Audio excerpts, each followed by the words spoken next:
בקיצור, היה לי משעמם הבוקר. חיפשתי מה לעשות במכון היום. לא מעניין. החלטתי ללכת לבית מדרש. הרבה זמן לא הייתי שם. מצאתי חברותה. לצערי, הוא היה נילב מדי. החלפתי חברותה. הוא לא היה מספיק נילב. ניסיתי למצוא את האיזון. השארתי אותם לבד. התחלתי ללכת למעונות. בדרך נזכרתי שיש לי מבחן. שיט! לא היה לי עת. לקחתי ממישהו. המשכתי לרוץ למבחן. המבחן היה טרור, ונראה לי ששברתי רגל. הרגעתי והתקשרתי לאיציק, הרכז האקדמי. שלא תהיו למורות, ואין מה זה שיסביר. תהיה רגוע אחי, אני דואג לך. במועד ב' כבר נראה לי שקיבלתי 100. כפרה על איציק.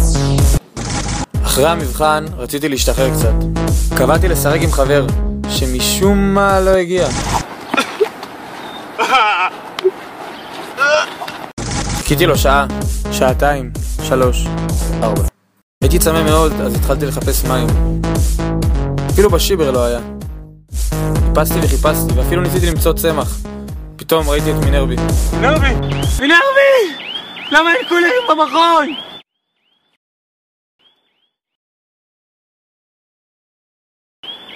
תהיה רגוע אחי, אני דואג לך. תודה לך מינרבי. אז מה עשיתי היום?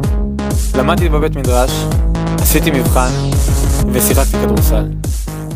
מה אני אעשה עכשיו? מה אתה עושה? אין לי מה לעשות, תשעמם לי. תהיה רגוע, אני לא אקרא. ערב טוב, איזה כיף לחזור ללימודים!